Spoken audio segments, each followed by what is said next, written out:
Hi everybody! Guess who's here? Your favorite, the one and only Goddess of Chaos. Now, I know right now you look outside, if you're in the north like I am, and you see nothing but dead trees, dead bushes, snow. Ugh.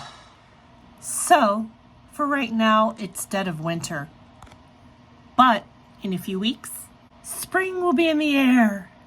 The flowers will start blooming. The birds and the bees, well, that won't be the only thing blooming.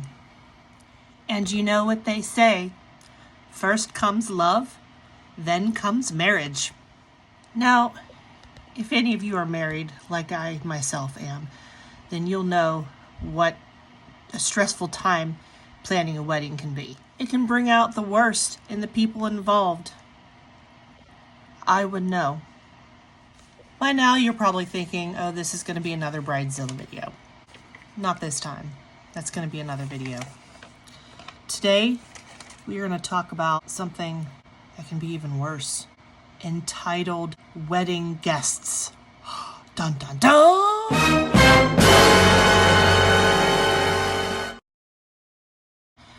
So, go ahead, grab your snacks and your drinks, and sit back and get comfy and watch the mayhem unfold. Okay, so the first one I have for you folks today. Entitled brother expects guests to pay for his entire wedding. Okay, this is technically not a Bridezilla, but it's the groom. But I still thought it was worth it to put in here. I was sent here from a different sub. I've copy-pasted with some extra edits added to the end from questions I had on the original post. Using a new account because some people don't respect boundaries and stalk others. It's a shame. Anyways, I want nothing to do with my brother and his fiancée.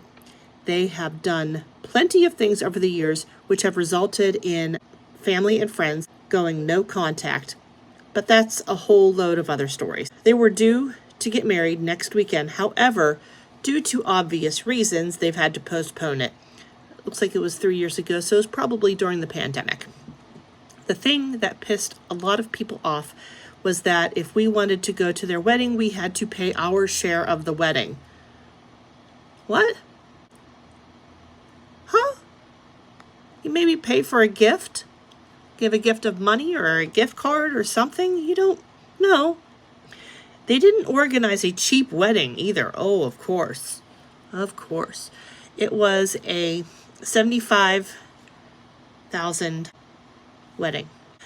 With the amount of friends and family going, we would all have had to have paid $500 each. This wasn't discussed beforehand. It was just expected of everyone. Oh, of course. Let me guess. Was he the golden child too? I don't know. I haven't read this yet. Essentially, they paid for the wedding themselves via loans, but expected everyone to pay their share, so the wedding was free for them. If you can't afford the fancy wedding without having people pay for it, don't have the fancy wedding.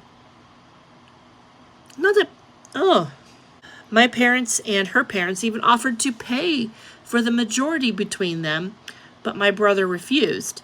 A lot of people kicked off and either declined or refused to pay. The amount we had to pay rose from $500 to $1,500 pretty much overnight.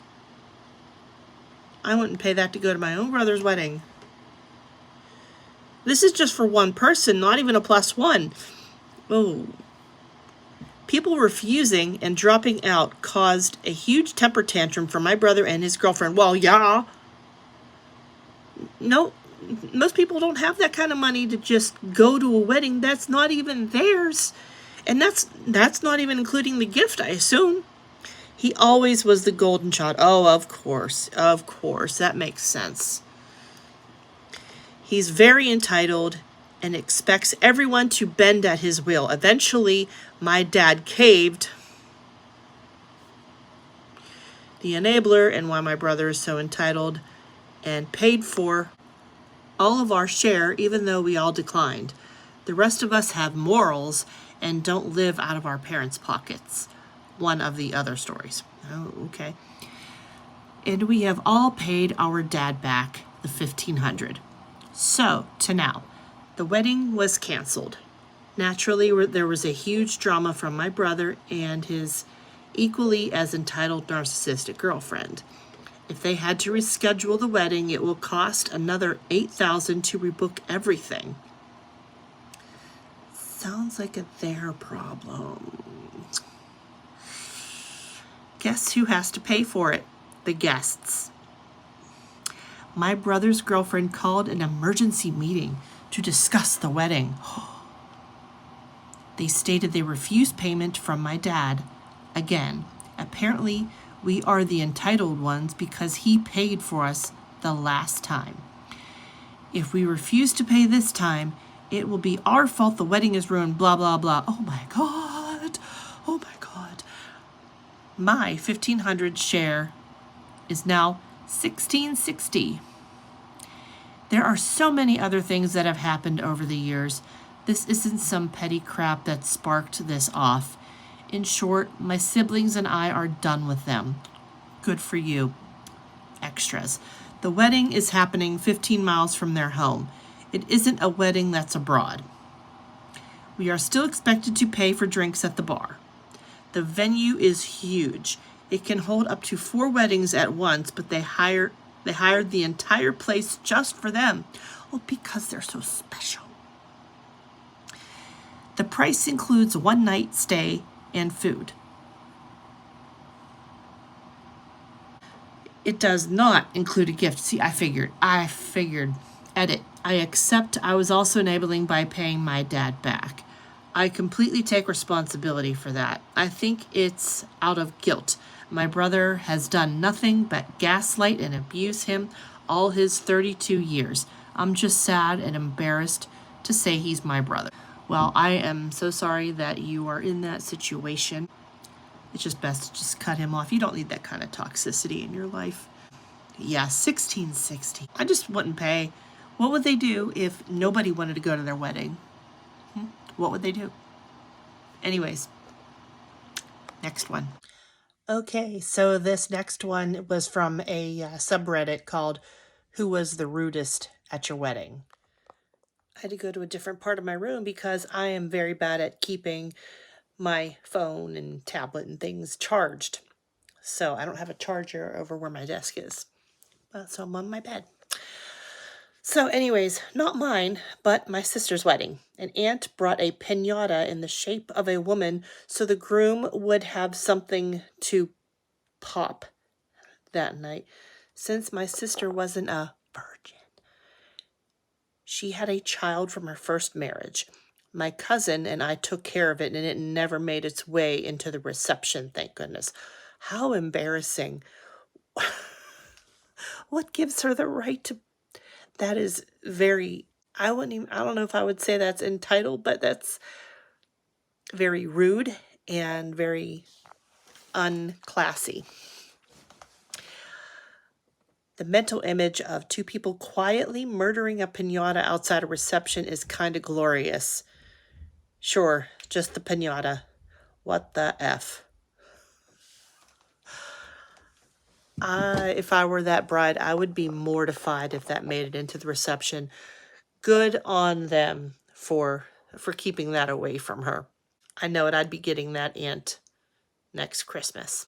A lump of coal, a lump of a few other things too. So, this might be a little controversial. I can live with that. Some people might be upset. I'm okay with that. Some people might feel like I'm talking about them in particular. This is not about anybody in particular, but if the shoe fits, go ahead and lace that bitch up, but wear it. Okay, so when it comes to wedding planning and inviting people, it is a very long, strenuous, exhausting, emotionally, financially, and mentally experience. Oh, yeah. Not everybody that you had on your initial guest list is going to make it. Not everybody that got the save the date is going to make it or will attend, which is fine. No hard feelings. Thank you for letting me know in advance, so I'm not on the hook like a little fish. Anyway, if you at any point in time gave me a definite no, You can't make it. No, sorry, I'll be on the West Coast that time next year. No, I'm backpacking in Europe that time next year. No, I'm going deep sea diving, whatever it was. Like, if you gave me a definitive no and not a maybe or I'll try or I'll see, then I took you off the list. You're no longer on the rasta. Okay? You're off. You're gone. And it's not any hard feelings. You told me no, not maybe, not we'll see, not let me get back to you. You said no, so I didn't send you an invitation. Okay? Or you're saying you can't come because of X, Y, and Z reasons, because it's going to be in California, because it's going to be in the middle of the week, because I'm not having any kids allowed. Whatever the reason is, you said no, and I'm going to respect that. I'm not going to sit here, beg, pander, and bend to your wills, demands, wants, or needs. It's not about you. Okay? So, like, I don't understand why I'm getting all these calls, texts, messages. Everybody's like, well, where's my invitation? So-and-so got theirs. I didn't get mine. Where's my invitation? A lot of you that did not get an invitation had priorly told me, no, you can't make it because of XYZ reason. And I accepted that. It's fine. Not everybody's going to make it. Okay? Don't blow my phone up and be mad at me because you said no and you're like, oh, well, I can make it now. Well, you have to rasta. You're no longer, you should have put maybe, or I'll see. Then you would have gotten an invite and then we could have been hashing out. Like, I'm not doing this back and forth. If you told me no, or you're not coming, then that's what it was. I don't care what the reason was. I'm not mad about the reason, but now you're sitting up here mad at me because you said no. No is definitive. No is definitive. Yes is definitive. Maybe is that gray area. You should have put in the gray area. But, like, I'm not mad. Like, let's keep it cute. Let's move it on. Like, much love to you. Like, whatever, wherever you said no is what you said no, and I accepted that. I moved on. I'm not going to play with anybody. Not family, not friends, not teachers, not co-workers, nobody. I'm not playing with nobody. Ya rasta. Stop hitting up my phone. For that one, I could understand the frustration because you already got so much going on with planning a wedding. Someone tells you no, that they can't come. Okay, cool. Move on to the next task. You don't have time to keep calling people back. Oh, can you come now? You don't got time for that. If plans change, it is their responsibility to contact the bride. Oh, hey, plans have changed. I can come now if I'm still invited. I can't believe it. I've never heard of people getting mad at the bride because now they're able to attend the wedding and they don't get the invite when they first said no. I'm scratching my head.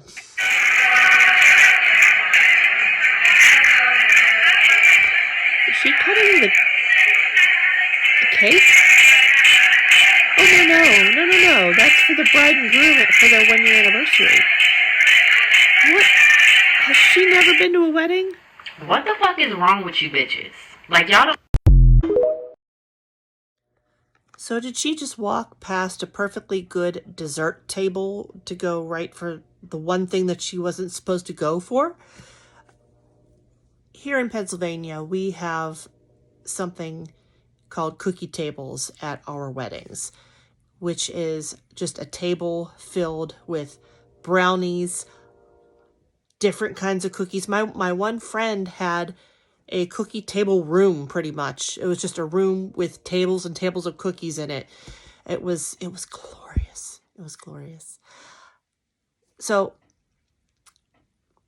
I assume other weddings have something like that too, at least another table with some desserts or something else to eat on it. You don't have to go to the wedding cake. And isn't that's the top of the cake? So that's the part that the bride and the groom are supposed to get up out of the freezer and eat like a year after on their first year anniversary. That friend they'd be gonzo. I'd be pissed. I would. Oh yeah. So I'm going to do one more for you lovely people tonight. I'm getting kind of hungry. And I'm going to go eat my dinner. But one more. I'm going to sacrifice my hunger for one more for you guys because I love you so much.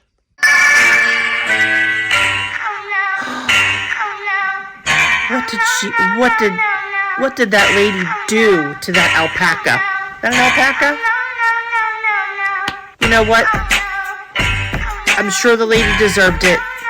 The alpaca or llama gets a pass. You know what? I'm sure that lady egged on that alpaca. I'm sure they have a good reason, you know. It was so cute with a veil.